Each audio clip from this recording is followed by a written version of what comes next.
அனைவருக்கும் வணக்கம். Welcome to our sweet Kanna channel.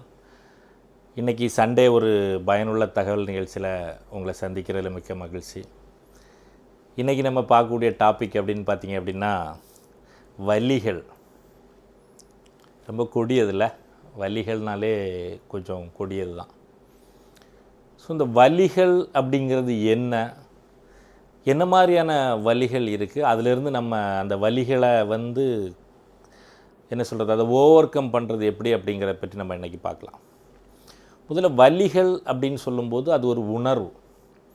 வலிங்கிறதே ஒரு உணர்வு தானே. அந்த வலிகளில் முக்கியமாக நீங்கள் பார்த்தீங்க அப்படின்னா உடலில் வரக்கூடிய வலி. இப்போ ஒரு இடத்துல அடிபட்ட இடத்துல ஒரு வலி வருது, இல்லை ஏதோ ஒரு நோய், ஒரு புண், அந்த மாதிரியான ஒரு இது வருது, வெட்டு காயம் வருது, இல்லை ஒரு எலும்பு முறிவு, இந்த மாதிரியான ஒரு உடலில் ஏற்படக்கூடிய சேதத்தினால உடல்லேருந்து ஒரு வலி வரும்.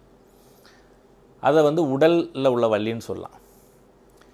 அடுத்து மனதில் ஒரு வலி இருக்குது. இதில் ரொம்ப கஷ்டமான வலின்னு சொல்கிறது மனதில் வரக்கூடிய வலிகள் தான். அது ரெண்டு விதமாக சொல்லலாம். ஒன்று பார்த்திங்கன்னா, நமக்கு வரக்கூடிய ஒரு கஷ்டத்திலிருந்து வரக்கூடிய வலி. அது யாருக்கு தெரியும் அப்படின்னு சொன்னால் கஷ்டப்பட்டவங்களுக்கு தான் தெரியும்.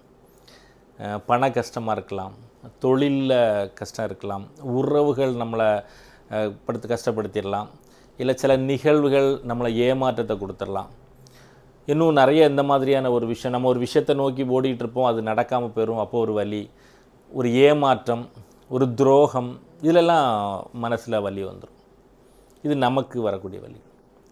நம்மை சார்ந்த நபர்களுக்கு ஒரு வலி வர்றது மூலமாக நமக்கு வரக்கூடிய வலிகள், இது ரொம்ப கஷ்டமான ஒரு வலி. இப்போ உங்களை சார்ந்த, உங்களுக்கு வேண்டிய, ரொம்ப நெருங்கிய நபருக்கு உடலில் ஏதோ ஒரு விஷயம் இருக்குது, உடல் சரியில்லை, உடல்நிலை சரியில்லை, இல்லை ஒரு இழப்பு ஏற்படுது, ஒரு மனித இழப்பு ஏற்படுது, இல்லை அவங்களோட தொழிலையோ அவங்களோட ஃபினான்சியலாவோ இல்லை அவங்க கல்வியிலையோ ஒரு பிரச்சனைகள் வருது. அப்போ நமக்கு ஒரு வலி வரும். அந்த வலி நம்மளால் தாங்கிக்க முடியாது. நம்ம வலிகளை நம்ம தாங்கிறது ஈஸி, பட் அடுத்தவங்களுக்கு, நம்மை சார்ந்த நபர்களுக்கு ஒரு வலியை கொடுத்து அது மூலமாக நமக்கு ஒரு வலியை கொடுக்கும்போது அது கொஞ்சம் கஷ்டமாக இருக்கும். நம்மை சார்ந்த நபரோட வாழ்க்கை சரியாக அமையலை, நம்ம குழந்தைகளோட வாழ்க்கையோ நம்மை சார்ந்தவர்கள் நபரோட வாழ்க்கையோ சரியாக அமையலை, இல்லை நம்ம வாழ்க்கை துணைகளுக்கு ஏதோ ஒரு உடம்பில் ஒரு நோய் இருக்குது, ஒரு இந்த மாதிரியான ஒரு விஷயம் வரும்போது நமக்கு ஒரு வலி இருக்கும். இதில் கூட பார்த்திங்க அப்படின்னா சில வலிகளுக்கு தீர்வு இருக்கும். இந்த மாதிரி ஒரு பிரச்சனை, இது சரி பண்ணிட்டோம் அப்படின்னா அதுக்கு ஒரு தீர்வு இருக்கும். இப்போ ஒரு பையன் படிக்க வைக்கிறோம், ஐயோ கஷ்டப்பட்டு படிக்கிறான்னு நினைக்கிறோம், படிச்சுட்டான், ஒரு வேலை கிடச்சா நல்லா இருக்குமேங்கிற ஒரு வலி நம்ம ஐயோ அப்படின்ட்டுருக்கு. அவனுக்கு ஒரு வேலை கிடச்சிட்டுனா அந்த வலி தீர்ந்துடும். ஒரு பிள்ளைங்களுக்கு கல்யாணம் பண்ணி வைக்கணுமேனு ஒரு ரொம்ப கஷ்டப்பட்டு வலியாக இருக்குது, அதை பண்ணிட்டோம் அப்படின்னா அது சரியாயிடும்.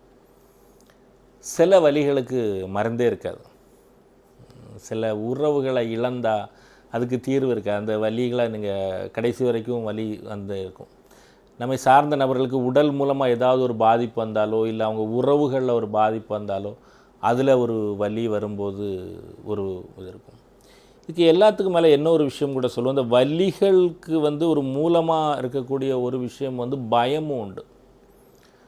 ஸோ பயத்திலேயே ஒரு வலி வரும். ஐயோ நம்ம என்ன பண்ண போகிறோம் அப்படின்னு சில உட்காந்து யோசிச்சுட்டே இருப்பான். அந்த பயம் இருக்குது பாருங்கள், ஒரு பெரிய மனதில் ஒரு அழுத்தத்தை கொடுத்துரும். வலிங்கிறது வெறும் மனவலிங்கிறது வெறும் வலி மட்டும் கிடையாது, அது மனதை ஒரு அழுத்தத்தை கொடுத்துரும். அது ஒரு நோய்க்கு கூட கொண்டு விட்டுரும் நம்மளை. அது மூலமாக மரணம் வரதுக்கு கூட வாய்ப்பு இருக்குது.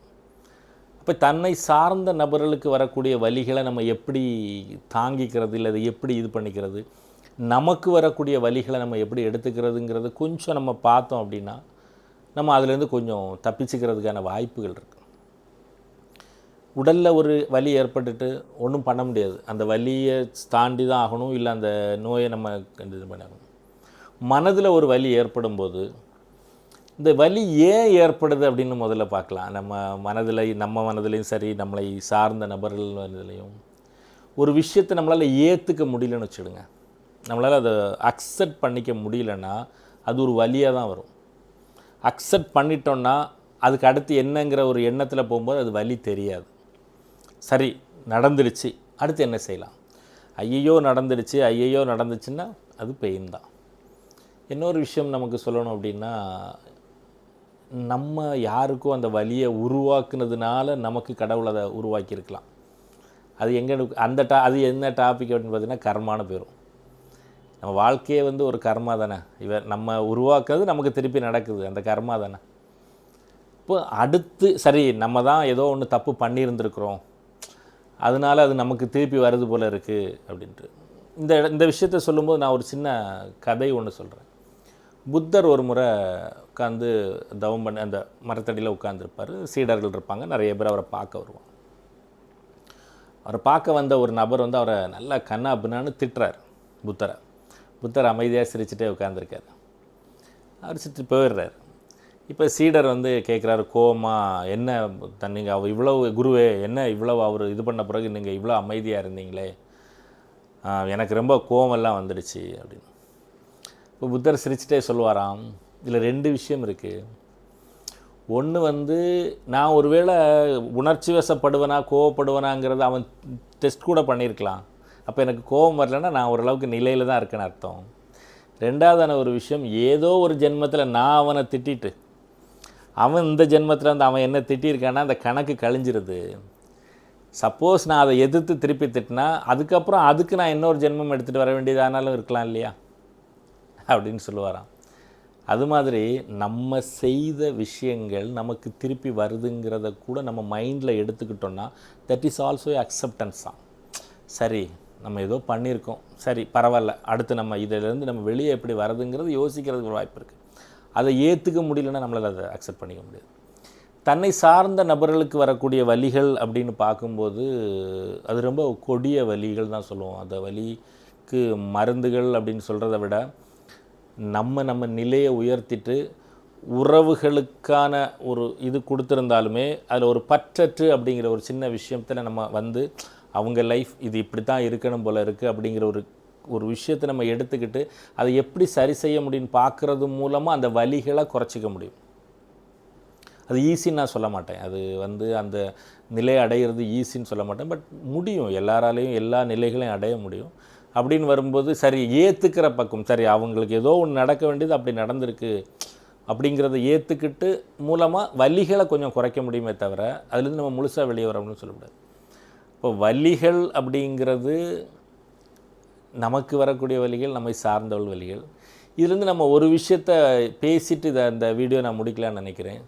நம்மளால் எண்ணி இருக்கக்கூடிய காலகட்டத்தில் அடுத்தவங்களுக்கு ஒரு வலியை உருவாக்காமல் இருந்தாலே நமக்கு அது ஒரு ஆறுதலாக இருக்குங்கிறது என்னோட ஒரு விஷயம். நம்மளால் ஒரு வலியை இன்னொருத்தருக்கு உருவாக்க வேண்டாம், மனதளவுலேயும் சரி உடல் அளவுலேயும் சரி. நீங்கள் ஏதோ ஒரு வார்த்தை பேசிடுறீங்க, அவங்களுக்கு அது பிடிக்கலன்னா அது ஒரு வலிக்கும். இன்னார் இப்படி சொல்லிட்டாங்களேன்னு சில ஆட்கள்லாம் பார்த்தீங்கன்னா தெரியும், 40 வருஷம் ஆனாலும் சொல்லுவான், அன்றைக்கி ஒரு நாள் அவன் என்ன சொன்னான்னு தெரியுமா அப்படின்னு வச்சுருப்பான். அப்போ அவருக்கு அது வலிச்சிருக்குன்னு அர்த்தம்.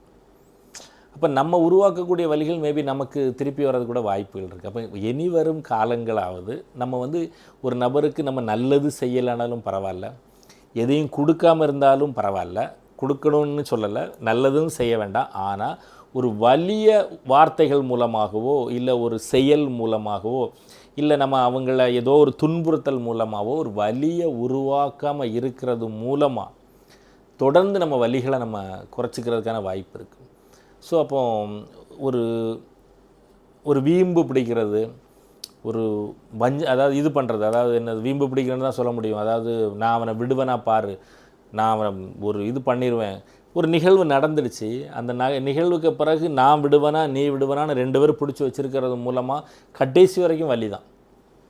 அந்த வலியிலேருந்து நீங்கள் தப்பிச்சிக்கவே முடியாது. இதுக்கு ஒரே வழி, சரி நடந்தாச்சு, ஏதோ நிகழ்வு நடந்து முடிஞ்சிடுச்சு, உன் வேலையை நீ பாரு, என் வேலையை நான் பார்க்குறேன்னு ஒதுங்கிட்டோன்னா அட்லீஸ்ட் அந்த வலியிலேருந்து வந்துட்டு அடுத்த வேலையை பார்க்க முடியும். ஒரு வலிகள் வந்து ஏற்றுக்காத மட்டும்தானே நடக்குது.